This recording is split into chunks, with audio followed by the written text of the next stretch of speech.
We have a severe and vague sense of insecurity about the time we're living in and how we should live in an unpredictable future. And as many CEOs are here with us, I'm sure you're wondering how to organize and lead your businesses and what policies need to be developed. And I'm sure that you are seeking a guiding insight. And we have a large turnout here. Dr. Rifkin is standing by in Washington, D.C., and it is approximately 2:55 a.m. October 24th in Washington, D.C. Although he was unable to join us in person, our speaker is standing by in the wee hours of the night to meet with you live online. And let's say hello to our keynote speaker, Dr. Jeremy Rifkin. Can you hear me? Hello, everybody. 예, 그럼 지금부터 And now, for the next 45 minutes, we will hear the keynote speech, and then we will have a short conversation. Please welcome Dr. Rifkin with a big hand.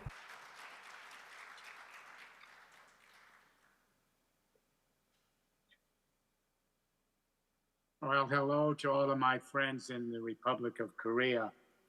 It's a pleasure to be with you at this 17th World Ocean Forum 2023. I'm sorry I'm not there physically, but I am here virtually. And of course, with the new technology, we can still have a very nice and intimate conversation today. I'd like to start off with a little story. Back in 1972, our Apollo astronauts were on a mission on the way to the moon.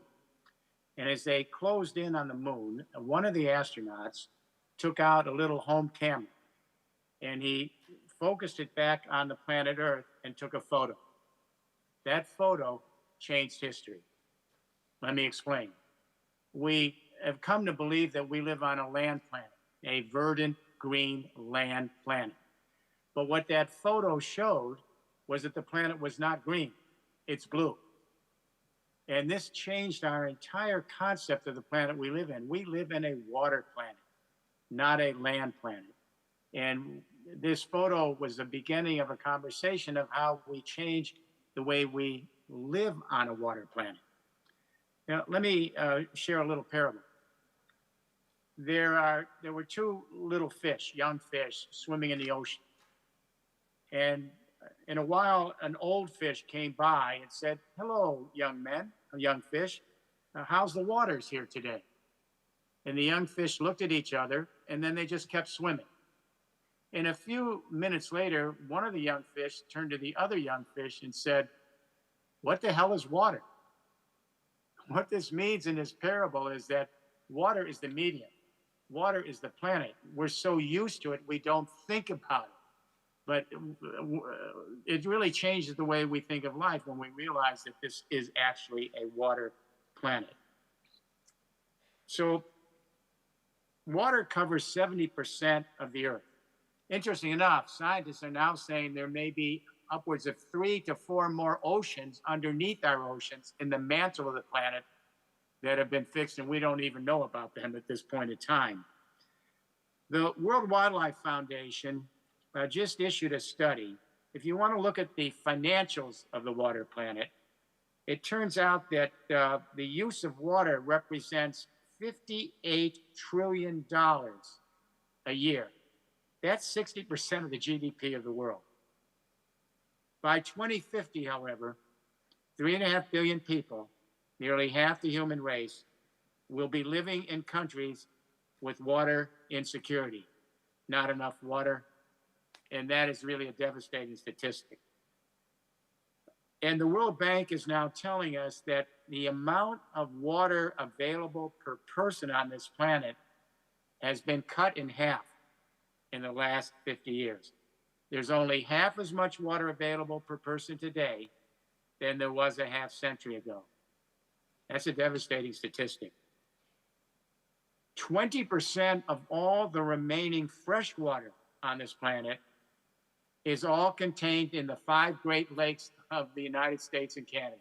I hope you heard that.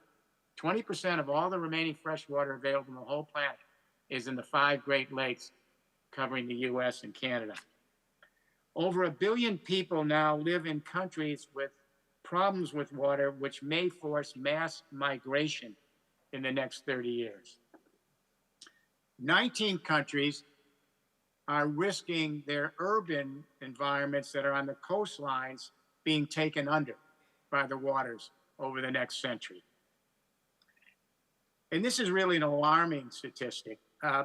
We are seeing the melting of the polar ice caps in the Arctic and the Antarctic. And we're also seeing the remaining groundwater of the planet being taken up and extracted. And what this is doing, it's changing the actual balance of the planet. It's changing the way mass is distributed. So as the ice melts into the oceans, and what we're seeing is the planet is changing its tilt. Actually, its tilt on the axis. That shows you the power of a water planet and what we're looking at as we move into the future. But of course, if you all know in this forum, the hydrosphere is the animator of life on Earth. The hydrosphere determines the lithosphere, the soil, the plants, the animals, the trees. No water, no soil, no life. The hydrosphere determines the atmosphere. Most of the oxygen in the atmosphere, over 60% of the oxygen, comes from phytoplankton in the ocean. And now that phytoplankton is in danger because the oceans are warming. And we're starting to see that the mammalian creatures in the ocean are dying out. This is a very dangerous trend at this point in time. 40% in some of the regions of the oceans, oxygen levels have changed as much as 40%. 40% dip in oxygen levels in the oceans. Overall, the oceans have lost about 4% of their oxygen. This is a really critical statistic. So here's the problem. For the last several centuries, especially of the industrial-based age of progress, we have been exploiting the oceans. And we thought that they were going to be here forever and we could continue to sequester them, commodify them, propertize them, consume them, despoil them, poison them, all for the use of one species, our species, at the expense of our fellow creatures. You know, we human beings are less than 1% of the biomass of the earth, our creatures, our species. We're now using 24% of the net primary production, the photosynthesis of the earth. And we're going to be using up to 40% of the photosynthesis of the earth by 2040, leaving very little for the rest of life. This is not tenable. It has to change. Here's the problem. We've been exploiting the oceans for a couple of centuries. And it culminated in 1982, as many of you remember, with the Law of the Sea Convention. And that convention was a low point in terms of our relationship to the planet because it gave all coastal nations economic sovereignty 10 miles out to exploit those resources in the ocean. But it also gave them an exclusive economic zone upwards to 100 miles out that could be exploited in terms of the rich fish life, the fossil fuels at the bottom of the ocean, and the rare metals. That's been a real loss for our planet. Well, we've come to our senses, finally, since 1982. Many of you know that this year, this is really a positive sign, the United Nations established a new treaty. And this new treaty would allow us to create giant parks, national parks across the oceans, so that 30% of the oceans could be free of exploitation so they can reflourish and replenish the planet. Now, this treaty is going to take 60 nations to ratify, but the good news is the European Union, 27 countries, have already said we're going to ratify. So we're hoping that countries like the Republic of Korea and other countries will join in so that we can change course. Instead of adapting the waters to us, for our own exploitation, we need to begin adapting our species to the waters so that we can replenish this earth. Where do we go from here? Let me explain the problem with climate change, because it has everything to do with the waters. The industrial age, the age of progress, the fossil fuel-based industrial revolution has allowed us to spew massive amounts of fossil fuels into the atmosphere. So we've used oil and natural gas and coal. We've burned them to create the industrial way of life. And in the process, we have spewed massive amounts of global warming gases into the atmosphere: CO2, methane, nitrous oxide. And those molecules are preventing the sun's heat from getting back off the earth. So it has everything to do with the hydrosphere. Here's what it means. For every 1 degree Celsius that the temperature goes up on this earth from global warming emissions, the atmosphere is sucking up 7% more precipitation from the oceans and the land. In other words, what's happening is for every 1 degree Celsius, there's more evaporation going on from the oceans and land into the clouds. So we're getting more concentrated precipitation in clouds and more violent, extreme water events. It's the hydrosphere of the planet that is now rebelling. So we're seeing, for example, these atmospheric rivers in the winter, and they're pouring massive snows, 14, 15 feet of snows, into regions that have never seen snow. Then in the spring, we're experiencing floods across every ecosystem of the planet, destroying wildlife, undermining property, taking human lives. Month after month after month of flooding across the continent. Then in the summer, we're experiencing droughts, month after month after month of no water whatsoever. And then we're experiencing after that heat waves. We're getting Fahrenheit temperatures of 100 degrees, 110 degrees, 120 degrees. You can't live in those heats. And then the wildfires come, month after month, of millions of acres of our planet on fire.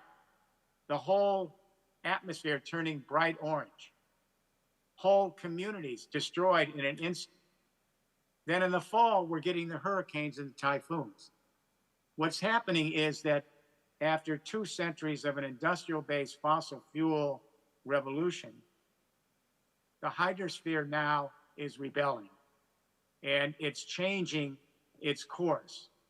So this is a big warning sign for all of us, and our scientists are telling us we're now in the 6th extinction of life on Earth. Doesn't even make the headlines. This is the most important moment in the history of our species. And I want every parent to hear this. Our scientists are telling us we could lose to extinction half the species inhabiting this Earth in the lifetime of today's babies. We'll never see these species again. We'll never hear from them, many of them in the oceans. The last time we had an extinction event was 65 million years ago. So we are definitely at a critical point in history. Here's the problem. We don't have a playbook to address this crisis because we're using the same set of assumptions that gave rise to this crisis of the hydrosphere, the waters, the oceans, the lakes, the rivers, and the streams. We're using the same set of assumptions of the fossil fuel-based industrial revolution that gave rise to this crisis of the water planet to try to cure it. It's the way we relate to nature. It's how we educate our children. It's how we approach science. It's the way we organize our economic life and governance. These are the main principal assumptions of the age of progress, the industrial age, the age of fossil fuels that have taken us to a crisis of the hydrosphere on a water planet. So to try to use those same set of premises and assumptions to cure the problem makes the problem worse. We need a new playbook, and that's what I want to talk with all of you about this morning. There have been 7 or 8 great paradigm shifts in history, and they're very interesting. Every one of them shares a common denominator, and that is at a moment of time across a society, 5 technology revolutions emerge and converge to create an infrastructure that fundamentally changes the way we organize our day-to-day life. What are these basic changes? Number 1, new revolutions in communication. Number 2, new sources of energy. Number 3, new modes of mobility and logistics. Number 4, new ways of organizing water. And I would add number 5, new ways of developing our building infrastructures. When these technology revolutions emerge, and they don't happen very often in history, they change our temporal spatial orientation. They change our forms of governance. They change our economic life. They change everything. I'm going to give you 2 quick examples. Keep thinking the oceans. Water planet. 19th century, first industrial revolution, Britain. The communication revolution, steam-powered printing. No more manual print presses. Big leap forward in communication. In the last part of the 19th century, the Brits introduced a telegraph system. Instant communication across the British Isles. The new energy regime, Britain went from trees, burning trees for energy, to digging up coal from under the ground. Coal was the new energy. The new mobility revolution, they put the steam engine on rails for locomotives, for national transport. The water revolution, Britain became the first modern society since the fall of Rome 2,000 years earlier to introduce systems to bring water directly to industry, homes, and offices, and to bring sewer systems that take the waste back and purify. The building revolution, we went to urban development, shareholding corporations, nation-state governments. Second industrial revolution in the United States. The communication revolution was the telephone, instant communication across the continent. The energy revolution, Texas oil. We discovered oil in Texas. We didn't rely primarily on coal anymore. The mobility revolution, Henry Ford put everyone in the automobile. Later, internal combustion transport for inland water, ocean traffic, air traffic. The water revolution, the great hydroelectric power dams. First, the Great Hoover Dam in America, all the way to 3 gorgeous dams in China a century later. The building revolution, we went from urban to suburban development and from national markets to globalization. That second industrial revolution that took us to a crisis on the water planet and a crisis of the hydrosphere, that second industrial revolution peaked.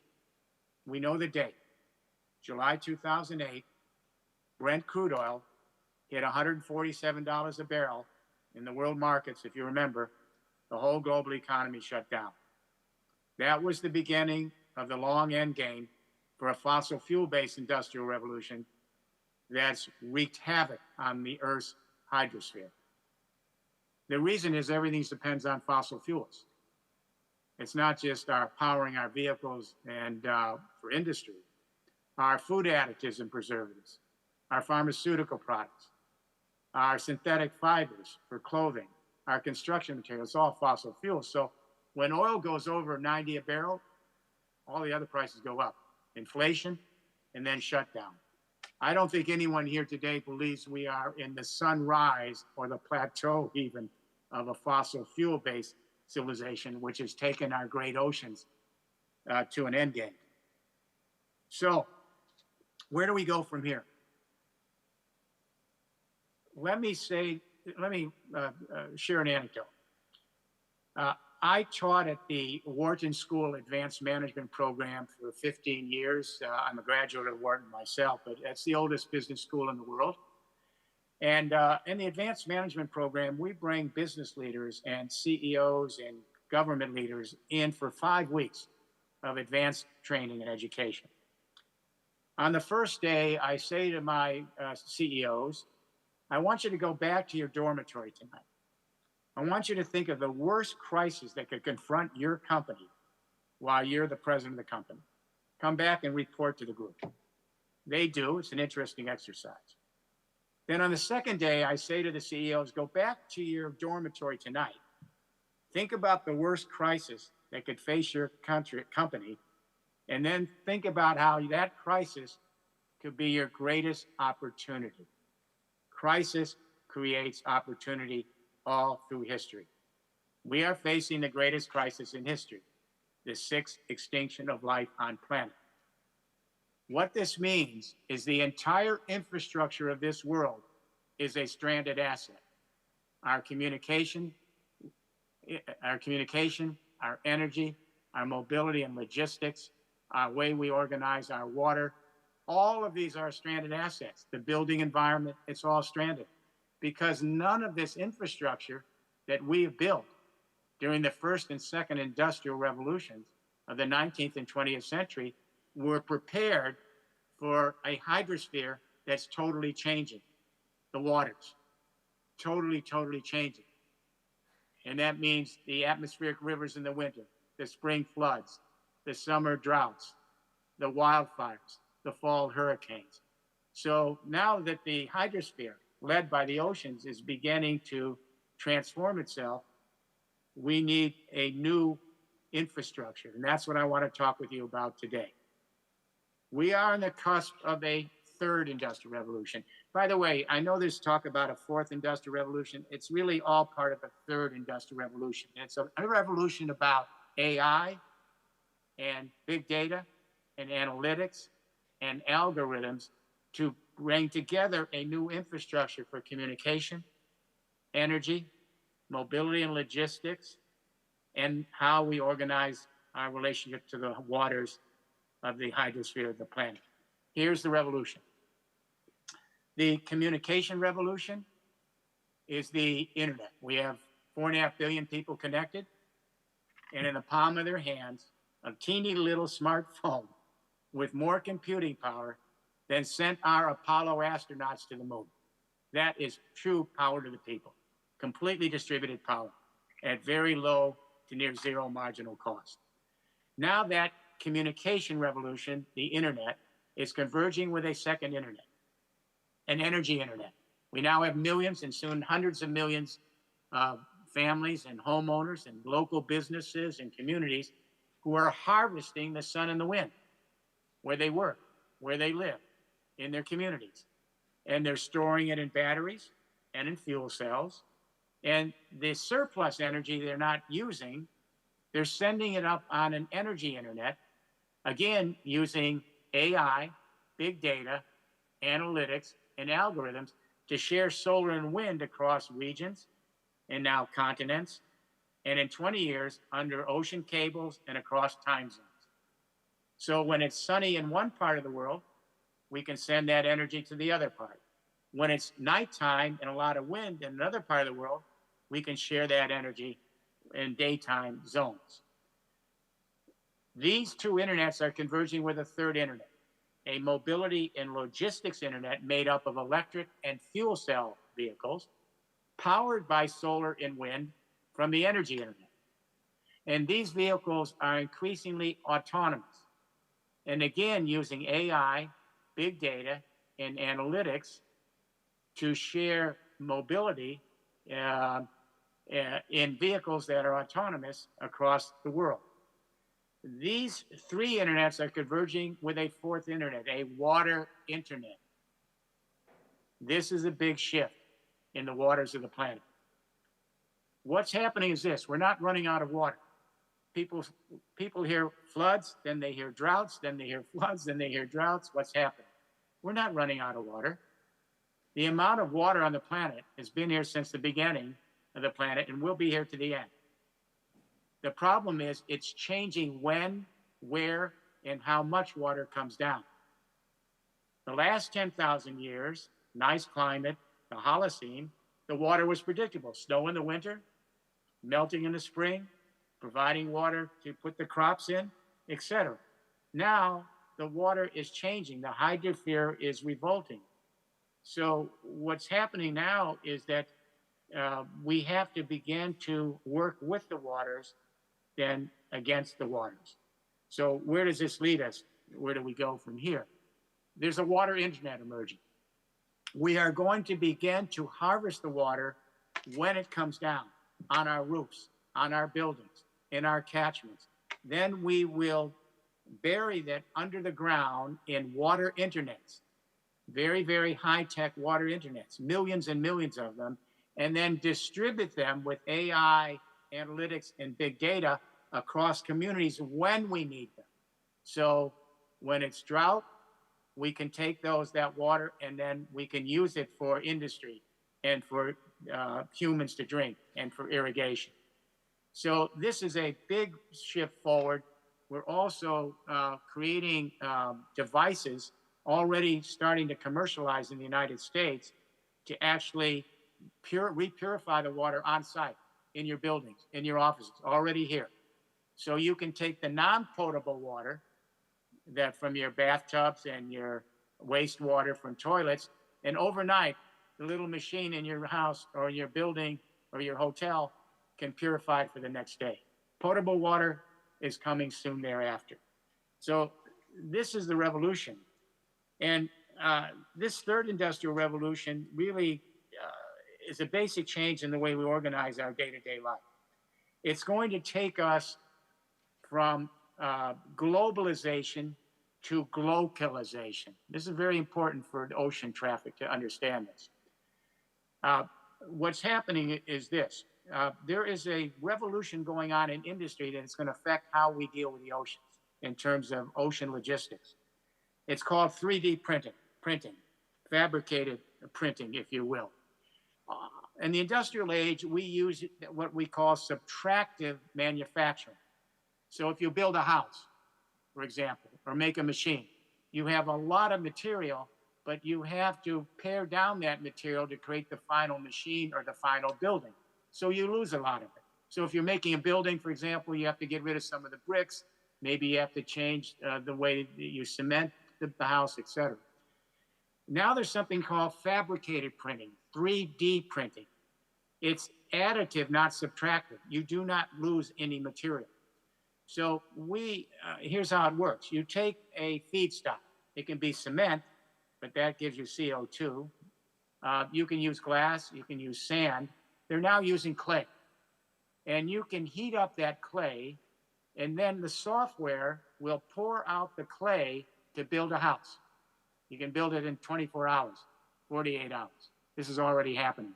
We are using this new fabricated 3D printing to build out all sorts of things: bridges, wind turbine bases, shelters. There's a huge amount of effort going on. And so this is taking us from globalization to glocalization, from seller-buyer markets to provider-user networks. Think ocean traffic. Here's what's happening. So Cucinelli, the architect in Italy, just used clay to pour out a home in 24, 48 hours. He can then go from a seller-buyer market to a provider-user network. He can take the software for that 3D printed building, and he can enter into an agreement to send that software to a developer in the Philippines at almost zero marginal cost on a provider-user network. That developer in the Philippines can build out as many homes as he wants or she wants and pay a fee in a provider-user network. This is going to change the way we trade. From globalization to glocalization, it's going to mean less ocean traffic, for sure. It's going to mean less ocean traffic.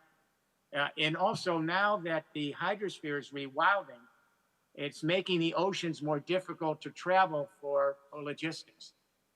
We're getting more typhoons. We're getting more hurricanes.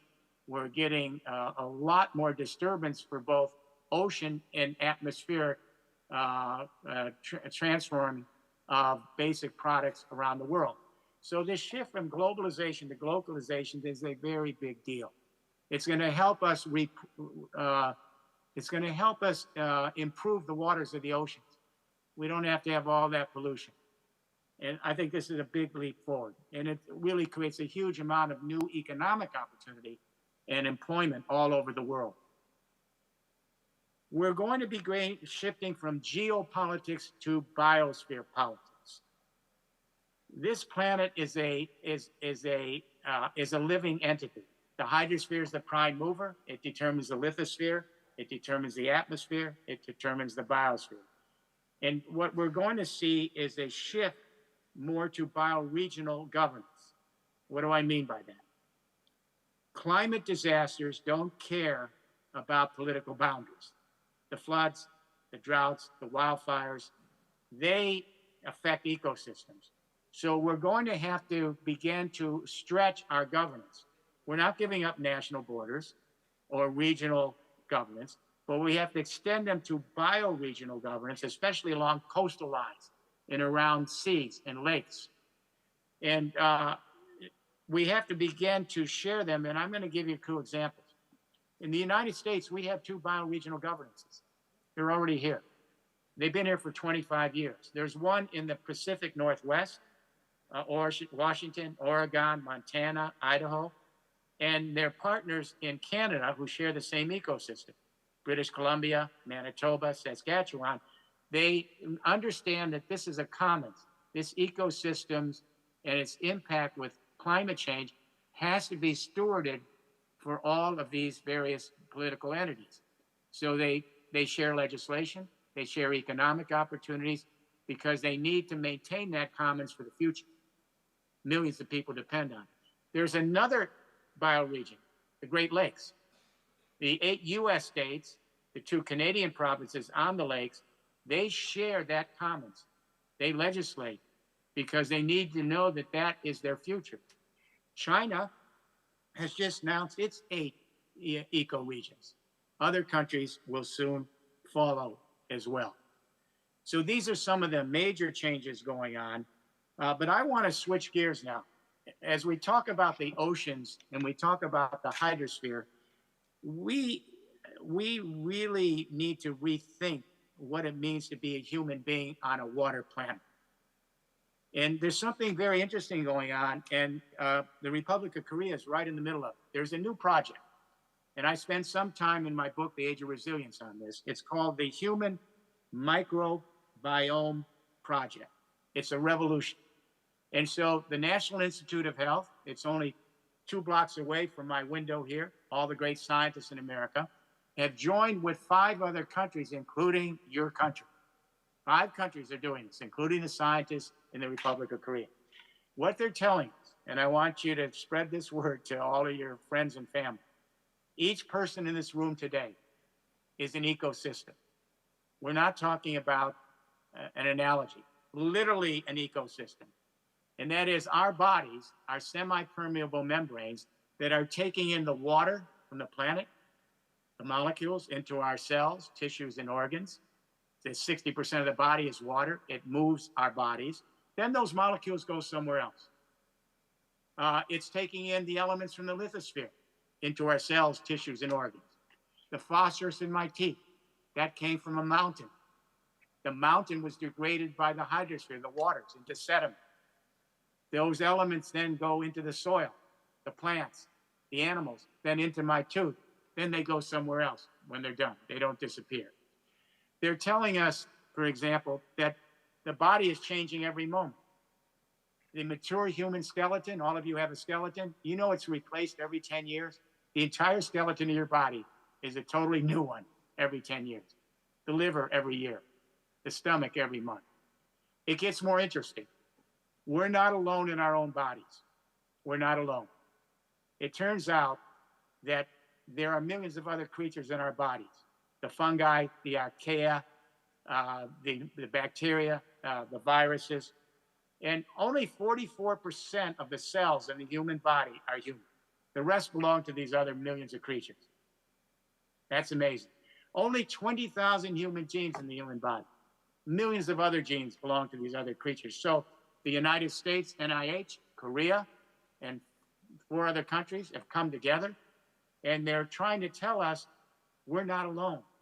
Everyone in this room today, we're part of a water planet.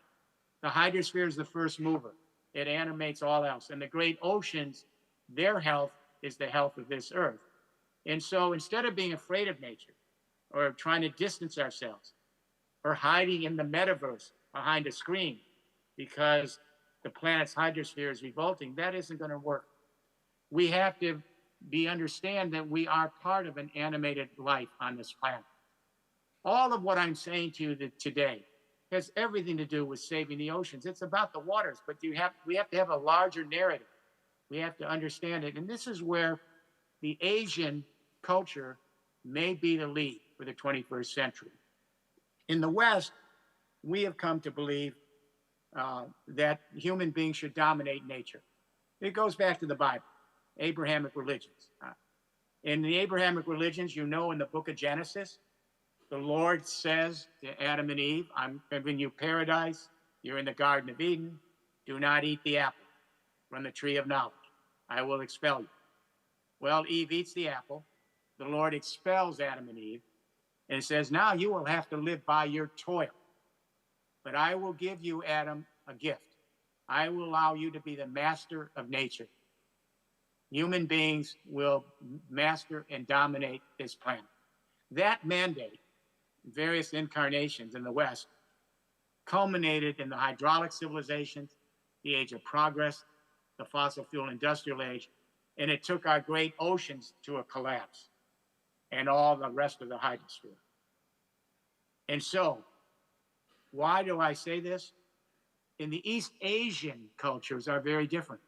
If you look at the East Asian cultures, your religious traditions, if you look at Hinduism and Buddhism and Taoism and Shintoism and Confucianism, if you look at Korea and Japan and China to India, totally different idea about the planet we live in.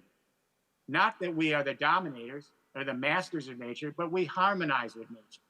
I know that you and your families, you always talk about that with your children, that we are part of nature, that we have to live with nature, that we have to be a good player and harmonize with the planet. Now, have you strayed? Yes, but it's in your cultural DNA. It's really embedded. So my hope is that the East Asian cultures will be a leading force in taking us into this new third industrial revolution of big data, analytics, AI, and a new infrastructure that can help us bring the waters back and bring the oceans back as the dominating force on this planet. In the last few minutes, I want to talk a little bit about why we're not getting this done and how we can go about changing where we're headed. The money is there. We have the entire planet's infrastructure as a stranded asset. Trillions of dollars have flooded out of fossil fuels, hopefully in time so we can save the oceans and the hydrosphere. And you know what? They're all saying, where are the scale projects? There are $42 trillion in pension funds getting out of fossil fuels. It's all stranded assets. It'll never amortize out. There are $22 trillion in insurance they're getting out. They're saying, where are the scale projects? When we visit all the mayors of all the cities, they show us their 10 lead buildings. They show us their bicycle paths, and they show us their electric buses.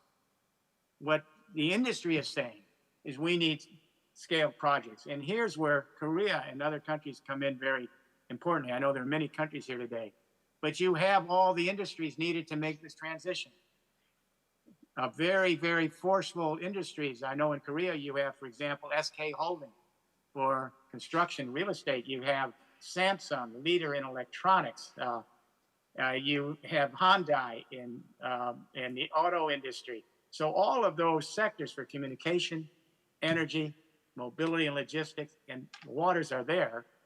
But there has to be a larger narrative in how we begin to readapt to the waters of the planet rather than sequestering, commodifying, propertizing, consuming and poisoning the oceans, the lakes, the rivers, and the streams.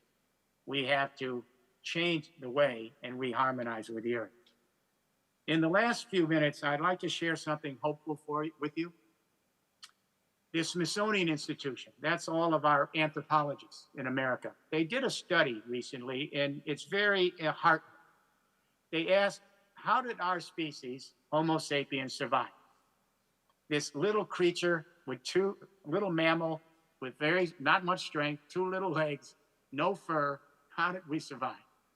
The old story was the last ice age receded 10,000 years ago.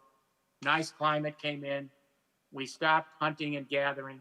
We settled down to agriculture, pastoralization, hydraulic civilization, the fossil fuel-based industrial age, the age of progress. And that's the history. Well, there's another history. What they have found out is that's not the way it happened. And this is very heartening. 800,000 years ago, when hominids, our ancestors, emerged on this planet, began a series of dramatic climate changes, which were huge, really huge climate changes. And this was the very time that hominids emerged. So 800,000 years ago, hominids, 300,000 years ago, Neanderthals, 200,000 years ago, Homo sapiens. And what happened during this period? Sometimes the planet Earth tilts away from the sun or toward the sun. 800,000 years ago, the planet tilted. And what happened is it unleashed a series of dramatic changes in climate. 100,000 years, ice age. 10,000 years warming. 100,000 years, ice age. 10,000 years warming. 100,000 years, ice age. 10,000 years warming. This went on for 800,000 years. Dramatic changes in the climate. So how did humans survive? The anthropologists at the Smithsonian said, here's why. We may be the most adaptive species on Earth, maybe with the exception of viruses. Why? Big brain, language, so that we could then share our knowledge and pass it on generation by generation and learn about the planet we live in.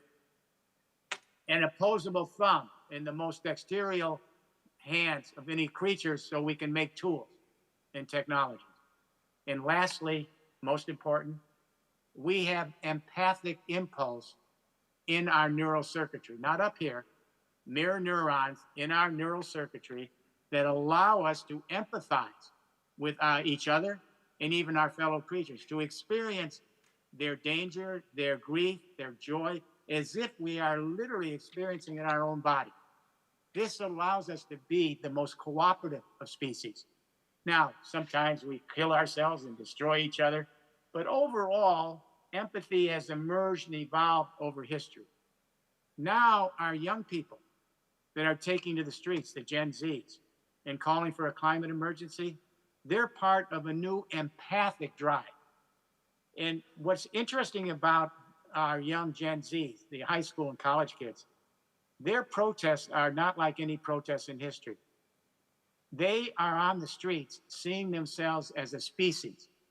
They actually perceive themselves as an endangered species. They see their fellow creatures as part of their evolutionary family.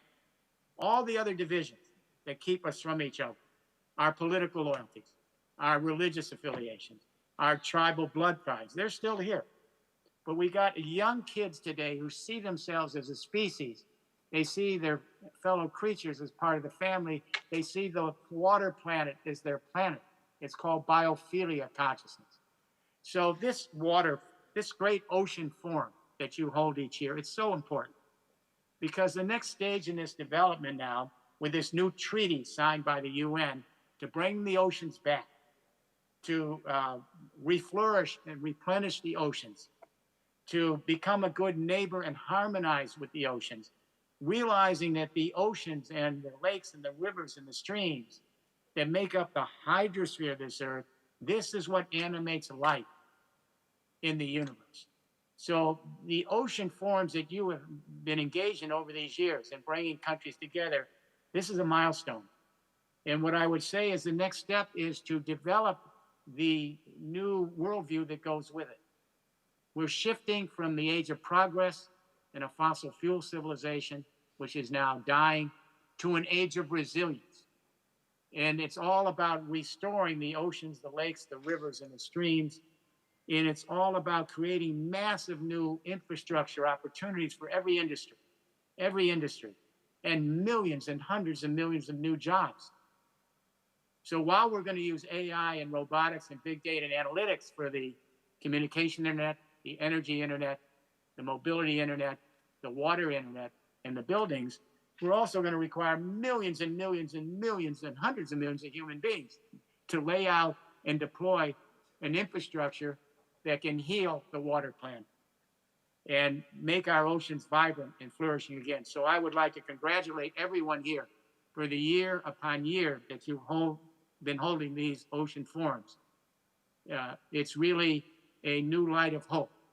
And my hope is that from this time on, we will have a more deep and enveloping worldview to go along with our prospects of replenishing the great oceans. And I'll leave with this. We don't see life anywhere else in this universe. The astronauts come back here and they say, my God, this beautiful blue planet. Everything else looks dark, no life.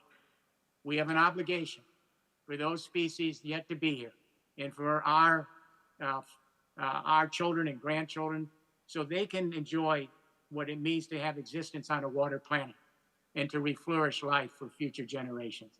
Thank you for giving me the time to share this with you today.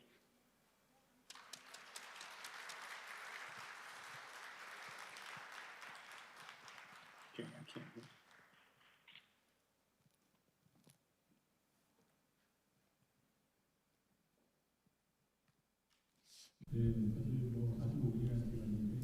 Well, I think 45 minutes is not a short time at all, but I can't believe how quickly the keynote address passed.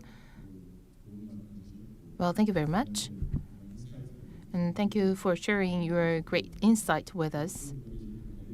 It feels very much like being in the same room with you. You highlighted the importance of hydrosphere, water. It's all about water. And in order to protect and preserve the water, we need a new infrastructure and less ocean traffic. I think that's one of the concepts you highlighted.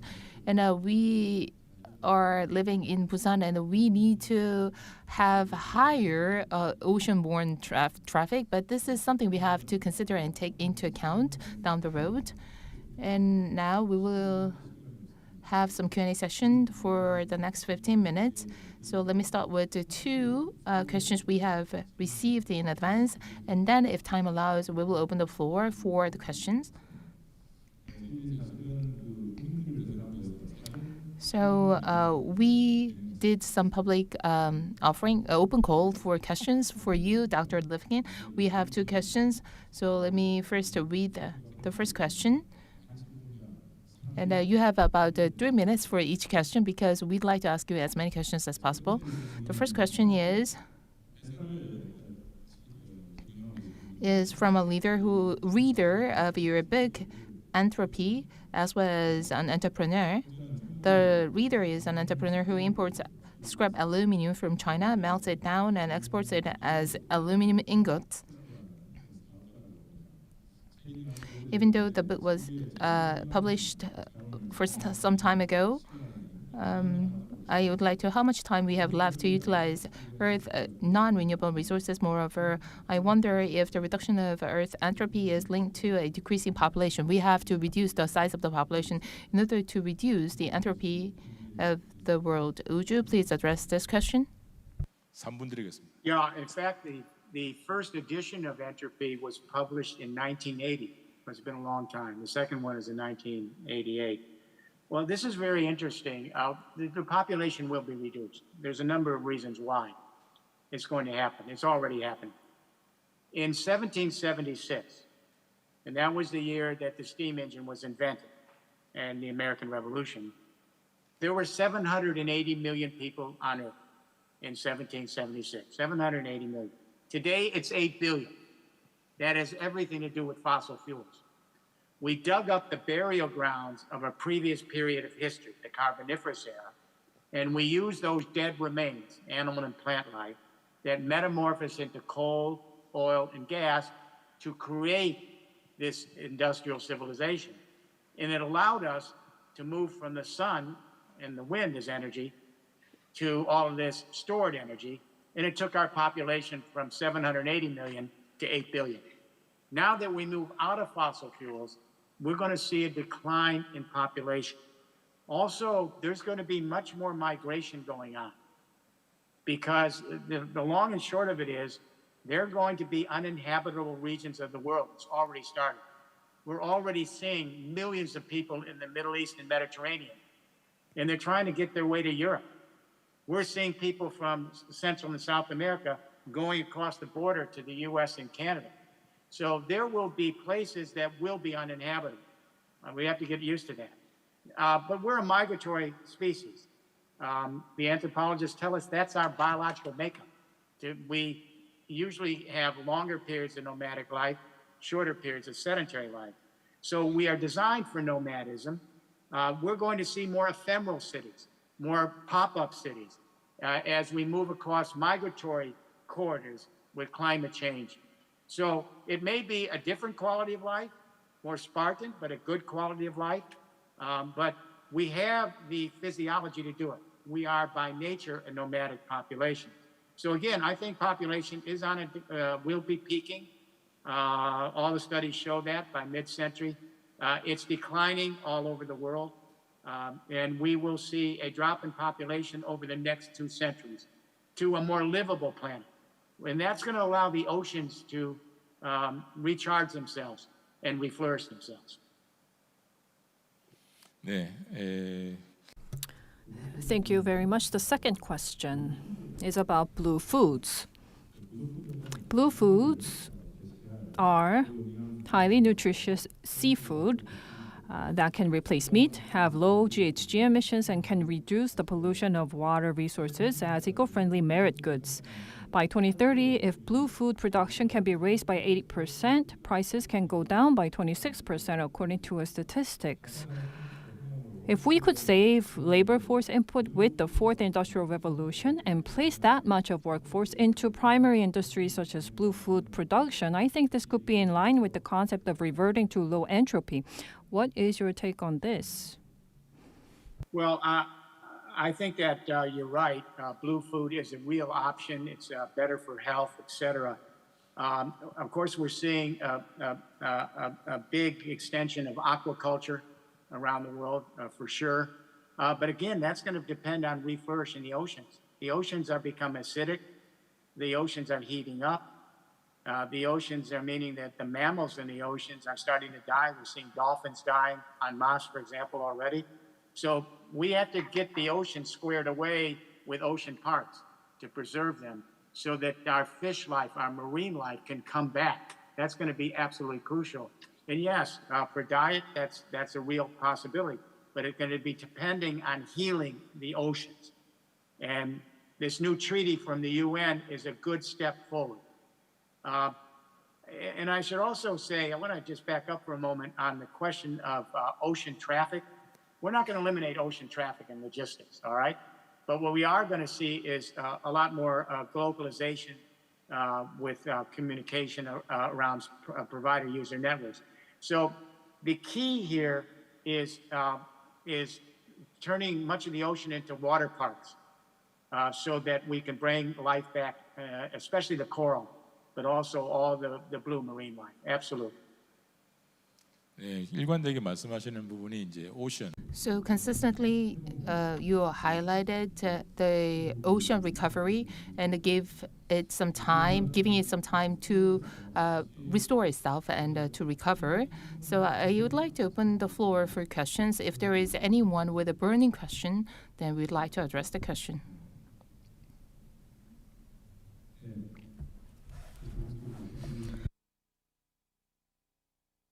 Please introduce yourself, your association, and your name. And please be brief and to the point since we are out of time. Dr. Rifkin, thank you very much for your insightful lecture. I've read your books. I'm very honored and privileged to meet you, even virtually.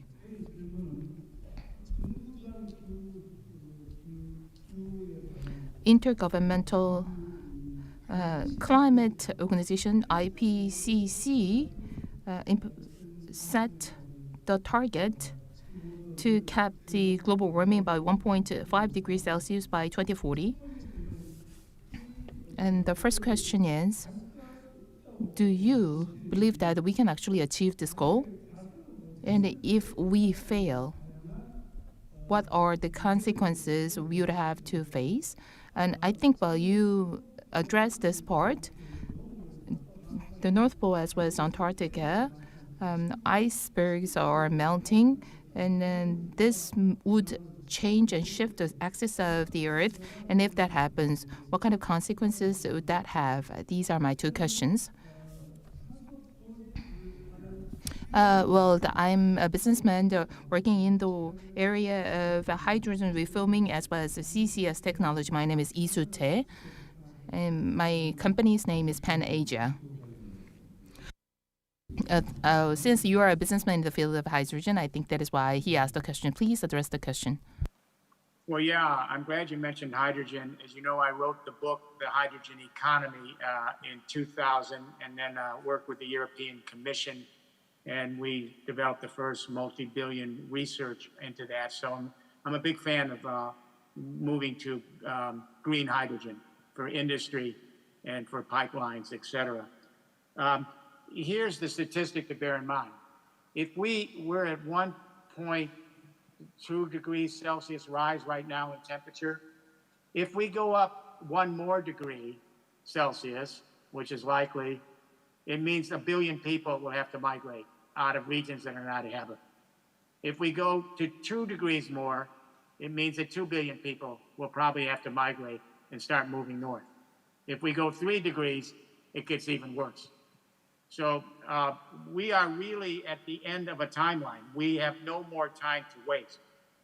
And so it's absolutely critical that lead countries like Republic of Korea, you're the 11th or 12th largest economy in the world, and you have world-class industries there, as I said, in electronics, in construction, in mobility, in water-related industries.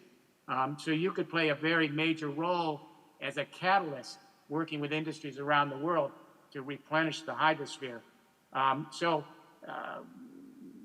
We really have no more time left. And the interesting thing is the market's there. Solar and wind are the cheapest energies in the world right now. What's holding us back is old interests. You have the old fossil fuel interest. And they're wedded to politicians who keep the fossil fuels running. I mean, even in Korea, you rely a lot on fossil fuels imported into Korea, even though solar and wind are cheaper. And even though you have the ability in Korea to be very self-sustaining with massive solar and wind onshore and offshore. But you need, the industries are ready, but government's too slow. And this is happening in many countries. So we need a new generation of political leaders who are excited about the opportunity to reheal the water planet. And Korea could be right at the front of the line. We've got all the business expertise you need to be a big player in this. 네, 뭐 기온이 1도 정도 올라가. So 1 degree Celsius higher, then that will create such a big consequences and an impact, and which will trigger large migration, and we are running out of time. And this is something we have to keep in mind. We have allocated 15 minutes for the Q&A session, and you have allowed to have some more minutes, so we can continue this session until 5:15. And we'd like to receive more questions from the floor. And while you are waiting for the time, let me turn to the next question. 진보가 You said that it is an age of resilience, not age of progress. In order to make the Earth more resilient, well, technological advancement, I believe, may be needed. What has led technological advancement was science and technology, and thanks to that, we are where we are today. Then without such technological advancement, can the humanity continue to evolve? We need technology. The question is, how do we approach the new technologies? The problem is we've been using a very outmoded and dysfunctional approach to scientific inquiry. It started with Francis Bacon, the founder of modern science. And Francis Bacon said, the man was not made for the earth. The earth was made for man. There you have it. And he called the planet a harlot. He was a bit of a misogynist. He said, we will shake her to her foundation, the water planet, all right? And so he's the founder of modern science, and modern science is based on this idea. And that is, we stand back from nature, and we become objective observers. Then we pry nature's secrets so that we can then sequester nature, the hydrosphere being the key, the lithosphere, the atmosphere. We sequester it, commodify it, propertize it, consume it for the opulence of one species alone. And then we wonder why we're an extinction event. There is a completely new approach to science that is being used in your country, in the Republic of Korea and in America. It's totally different. It's called complex, adaptive, social, ecological systems modeling, CASES, C-A-S-E-S. And what it means is this. The old science is based on dominating nature and forcing nature into our utilitarian short-term use. The new complex adaptive science is based on reharmonizing with nature so that we adapt to nature and we experience how nature is moving, the hydrosphere, lithosphere, atmosphere, and we adapt. We anticipate, we adapt. We anticipate, we adapt. Instead of we sequester and propertize and use.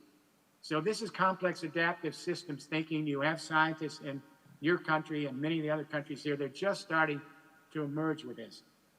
The old science is so outdated. It's so antiquated, but it's also very dysfunctional for the planet we live on. So the new pragmatic science is much more attuned to adapting to nature rather than adapting nature to us. Much more scientifically driven, analytics, big data, AI, all to be used for the new science.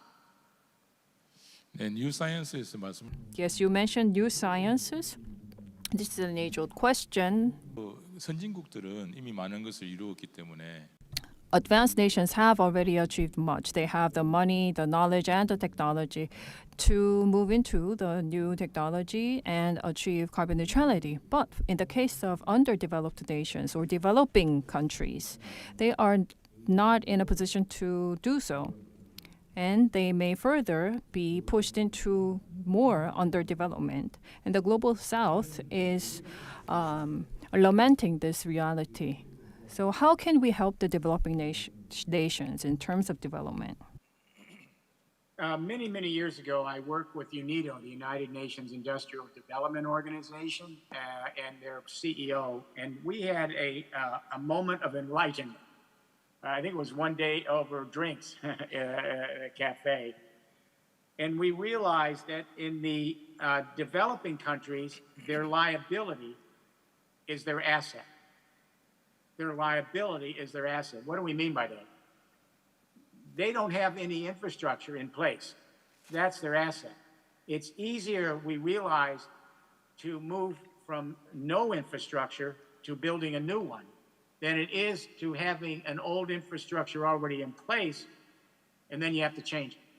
So, for example, I've spent the last 25 years with the European Union and all the presidents of the European Commission in moving forward on their plans. More recently, the last 12 years with the People's Republic of China and the U.S. Senate here. And we realized if you have an existing infrastructure in place, old codes, old regulations, old standards, old policies, and old economic interests, it slows down your ability to move into this new AI-driven third industrial revolution smart infrastructure. So in the developing countries, with no infrastructure in place, they can create those new standards and codes very quick. I'll give you one example. India. In India, in the rural areas, women are creating cooperatives with solar technologies, and they can hook up an entire 200 village huts with solar technologies and batteries for almost nothing. And this is happening across India in the rural areas, led by women. And what's interesting, when all the electricity went out in India, remember a number of years ago, the whole electricity grid of India went dark. But in the rural areas, where they had these new cooperatives with solar generated electricity, the lights were on, the power was on, they were self-sufficient. So the third industrial revolution is a distributed revolution. So if you, for example, have a climate event, a climate disaster, or a cyber terrorist attack, millions and millions and millions of people are the infrastructure. If you have a solar panel, you're the infrastructure. If you have a wind turbine in your farm, you're an infrastructure. If you have an edge data center for fog computing, you are in the infrastructure. If you have an electric vehicle, you're the infrastructure. It goes on and on. So while the first and second industrial revolution infrastructures were centralized with a handful of industries and companies dominating, the third industrial revolution infrastructure is completely distributed. It belongs to millions and soon hundreds of millions and billions of human beings are going to be harvesting their sun, their wind. They're going to be on their electric vehicles. They're going to be storing their energies. So this is a very good step forward. It favors high-tech, small and medium-sized enterprises in provider-user networks. Big companies will not disappear, but they will become aggregators working side by side with an ecosystem of these small and medium-sized, very high-tech, sophisticated companies. The reason you want this is with climate events, you can't have just a handful of big companies. They're not agile. They have to be part of an ecosystem with lots of SMEs so that if a climate event or a cyber terrorist attack happens, you can immediately go into all of these more distributed patterns until you reheal your power grid or your electricity or your mobility or your water. 네, This, I spent a lot of time with this in the book, Third Industrial Revolution, but also in the new book, Age of Resilience. 네, 대기업들은 좀 이렇게 Large corporations are too big to move agilely in an agile manner, and the SMEs can win in this third industrial revolution era. And in your interview with the Busan Daily, you mentioned that Korea needs to boost and further facilitate the SMEs. I'd like to open the floor for further questions.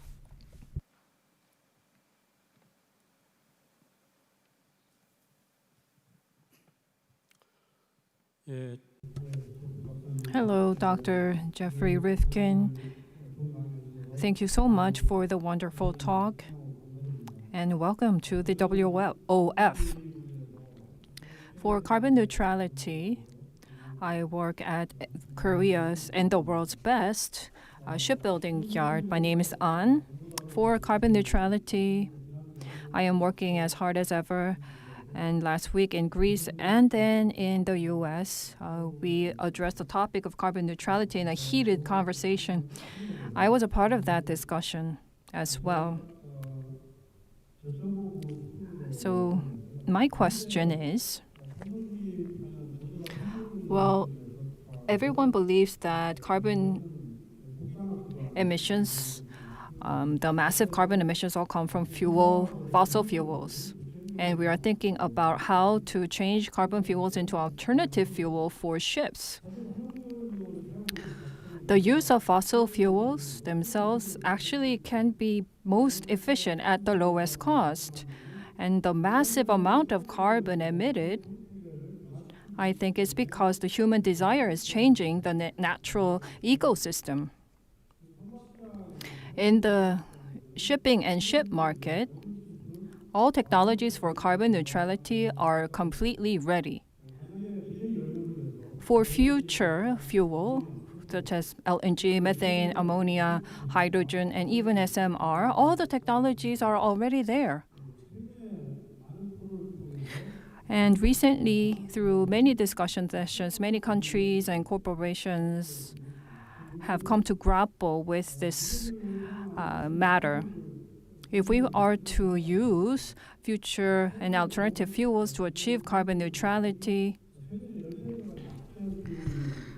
already in shipbuilding, 3 to 8 times more cost is involved compared to other industries. But capturing and sequestering carbon, the technology itself is quite simple and easy. But to store the carbon, to reuse the stored carbon, this whole cycle of carbon is very difficult to build and highly expensive. So all shipping companies and ship owners are very hesitant about making massive investments. But of course, to achieve carbon neutrality, ammonia, hydrogen, other alternative fuel technologies are being ready for use. But my simple calculation showed that 10 times higher capex and opex will need to be involved. So even if we were to make that investment for carbon neutrality, we have to raise the taxes, and so ultimately all this cost will be placed on all of us. And this can push up consumption and inflation. And through globalization,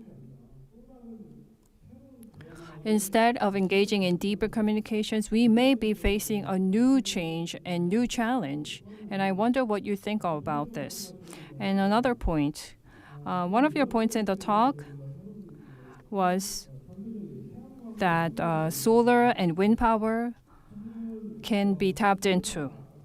Yes, relevant technologies are already developed, and we see many of those facilities going up. But in terms of efficiency, they are very low efficient.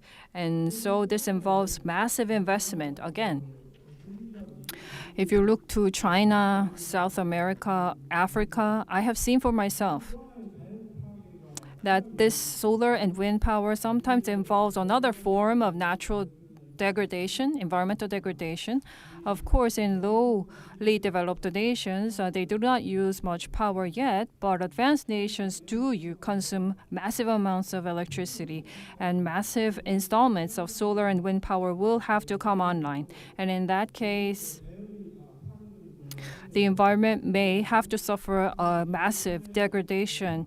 So there are many who are very against such degradation. So what are your thoughts on this? So in terms of climate change, yes, responding to climate change can be very costly. What do you think? Well, I'm a very big fan of using green hydrogen for transport, for ocean transport, and some of the other renewable sources. Absolutely. We spent a lot of time in the EU and the European Union on this issue.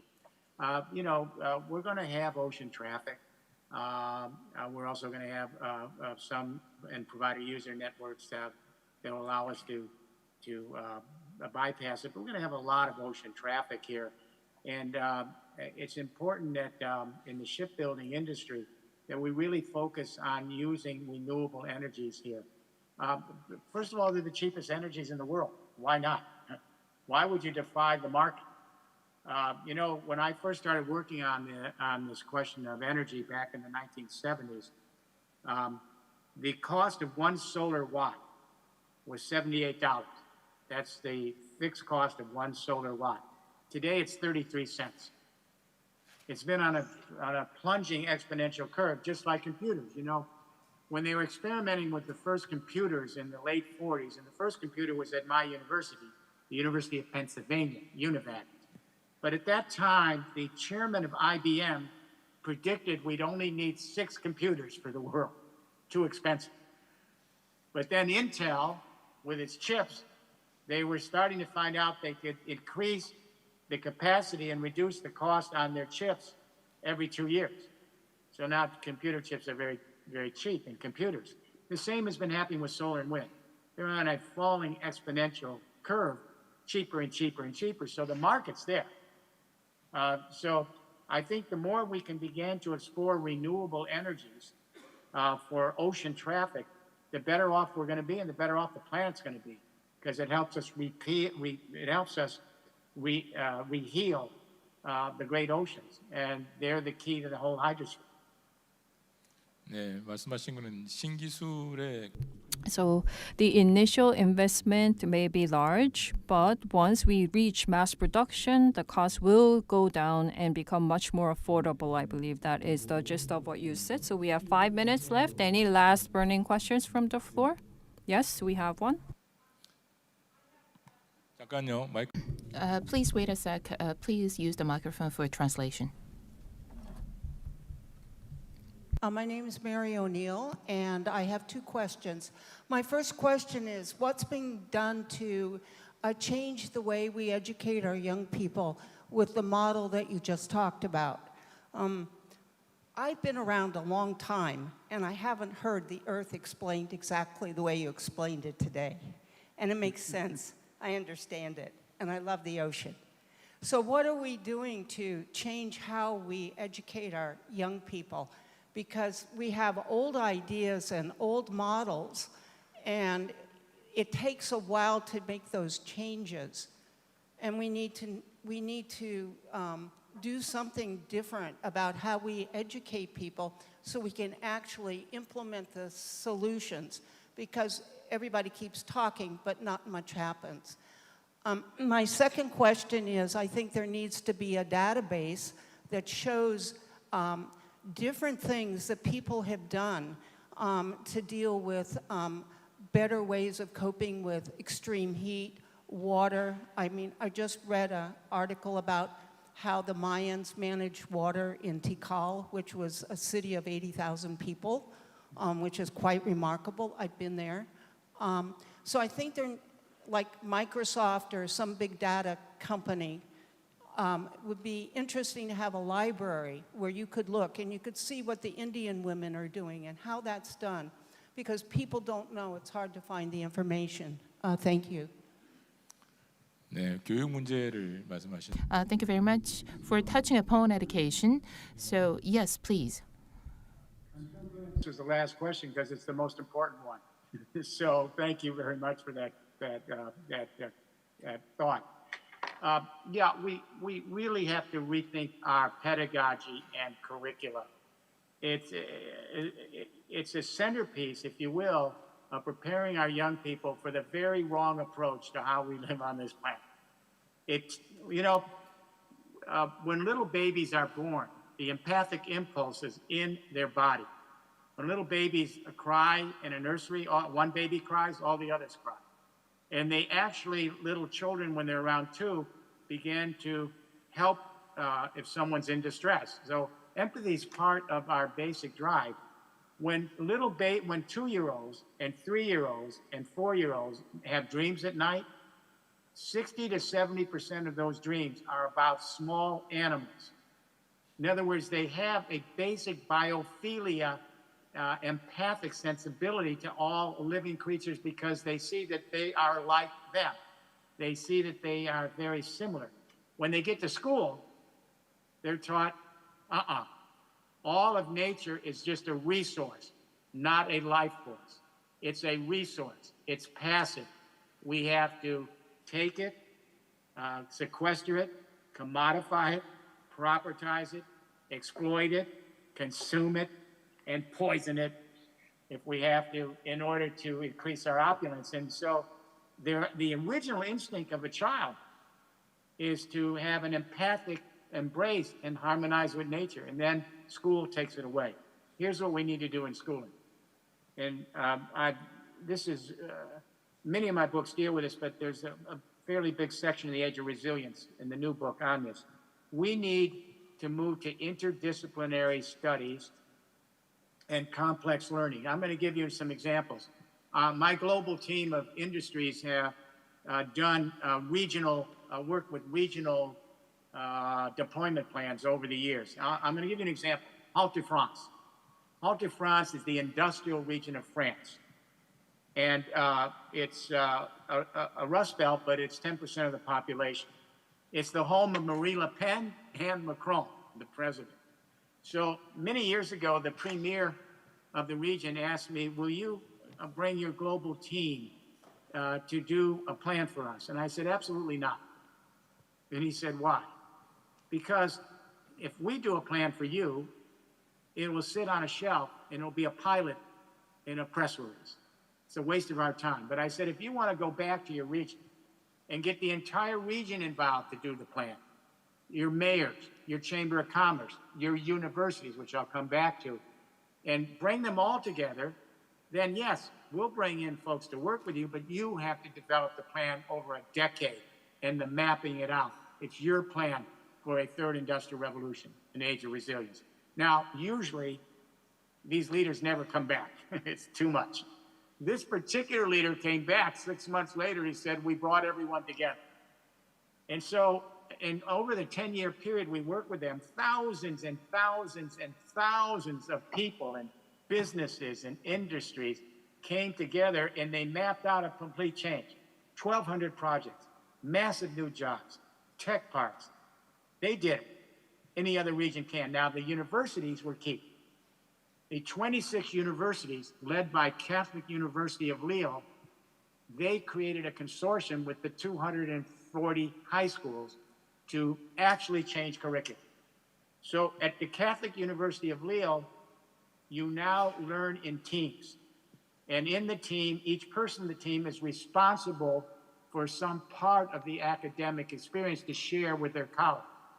So instead of thinking of learning as something that each of us grab for ourselves and possess, knowledge is power, we think of learning as a shared experience with others, where we share and empathize with learning.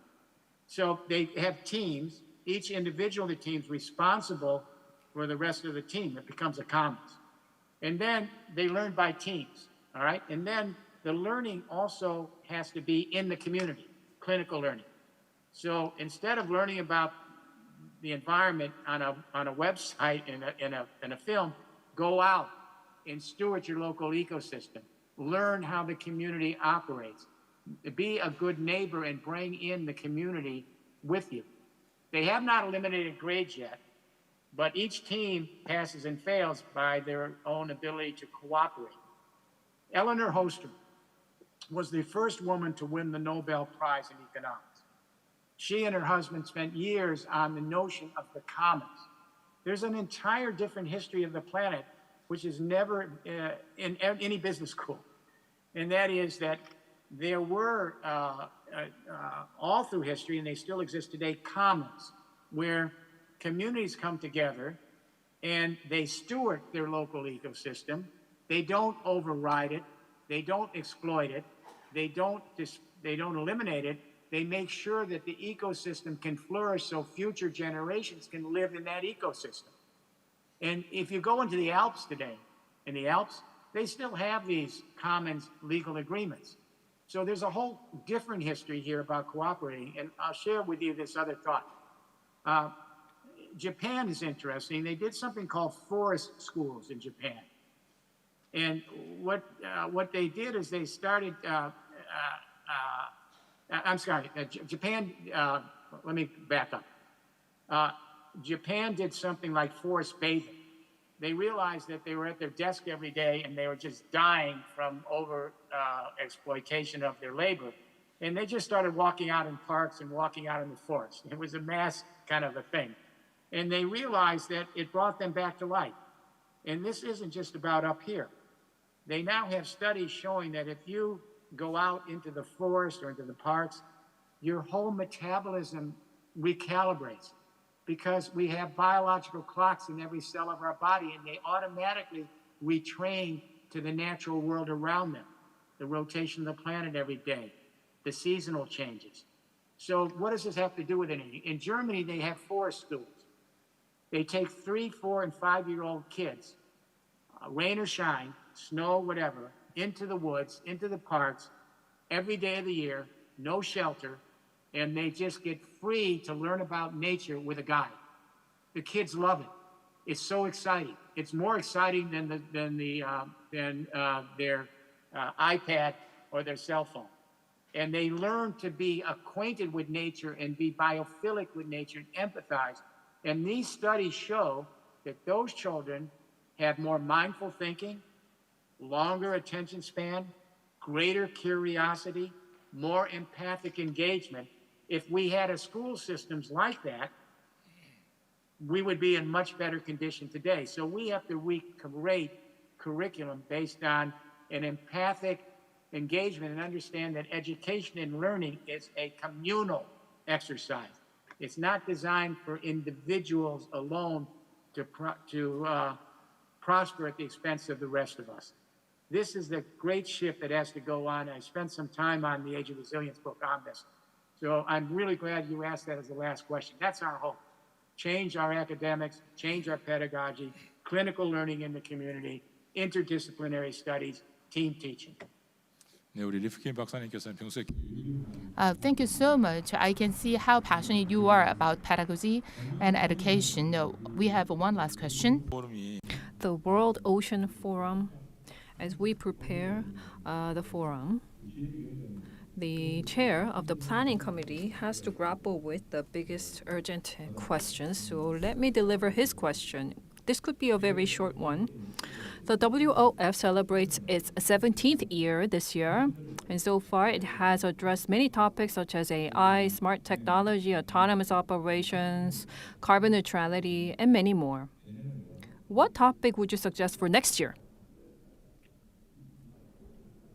A tough one. I mean, I think that what we need to do, I would think the next year for the Ocean Forum would be, how do we make the great transformation from the age of progress and in fossil fuel industrial civilization to an age of resilience and re-affiliate with the planet we live on, empathize with the planet we live on. I think that if the Ocean Forum could do this, because the oceans are key, it's a water planet. It's a water planet. We need to understand all of the depth of our relationships to this water planet. We've been living under a mystique that we live on a land planet, we live on a water planet. That changes everything. So the ocean can be our teacher. The oceans can tell us where we need to go. The oceans are actually, they are changing fundamentally and trying to find a new equilibrium. Our job is to let the oceans reflourish, to adapt to the oceans rather than the oceans adapting us. That's a big change in our economy and the way we look at the oceans. We tend to think of the oceans as a resource. It's a life force. It's the primal life force of the water planet. Everything depends on it. So I would say from resource to life source for the next global oceans conference. From resource to life force. How do we create an empathic engagement with the oceans and adapt to the oceans rather than adapting the oceans to our exclusive use of our species? That's the big agenda. That'll change the way we look at the oceans for the whole rest of the world. And I think for our young people, this will deeply engage them to understand that we live in an amazing experiment, a water planet, maybe unique in the universe. We want future generations to be able to have their moment. Not only our species, our fellow creatures, they all deserve to have their moment to experience this amazing thing called life on a water planet. 네, 대단히 감사합니다. 우리 김영겸 위원장님. Thank you so much, Chairman Kim. There you have it. We really wish we had more time. I'm sure there are many more questions, but it's actually nearing 4:25 a.m. in Washington, D.C., so it's time we let go Dr. Rifkin, and maybe next time if we can invite him in person here in Busan. So please give a warm round of applause to our speaker for the wonderful keynote speech. Thank you. 네, 이상으로 대답. And with that, the keynote session has come to an end. Thank you. Another warm round of applause to Dr. Jeremy Rifkin and President Chang Jae-guk. Another warm round of applause, please. Thank you so much. The distance between Washington, D.C. and Busan was hardly there, and this was a very vibrant speech and a communication session with our audience. The 17th WOF opening ceremony is nearing its end. Lastly, we will have a special performance. Tradition meets technology. For this performance of cutting-edge ICT nanotechnology, a media art converged performance will be provided in the dark. Here is Kwangtal. Please give a welcoming hand for our artists.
네, 여러분 감사. Thank you so much. 2023 World Ocean Forum. It is the 17th WOF, and the opening ceremony will now come to an end. Tomorrow on October 25th, SMR Shipbuilding Marine Design sessions will take place here at Crystal Ballroom BC, and in Crystal Ballroom A we have Marine Finance, Marine Humanities, and Kiosk special sessions. Please join us until the end.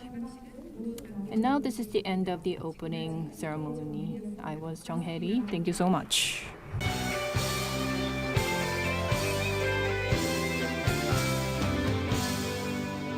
끝까지 함께. Thank you, ladies and gentlemen, for joining us throughout the opening session. For your safety, please exit the room, starting with the last rows of the room, and please take all of your belongings with you. And those of you invited to the Korea Marine Honors Network Night, please follow our staff and go to the 7th floor for the reception. And please come back by 6:30 here at the Crystal Ballroom B&C. Floor on the 7th floor at the outdoor pool. So please follow our staff members to the networking reception. And for the Marine Honors Network Night, please return here by 6:30 p.m. Thank you very much. Enjoy the rest of your day.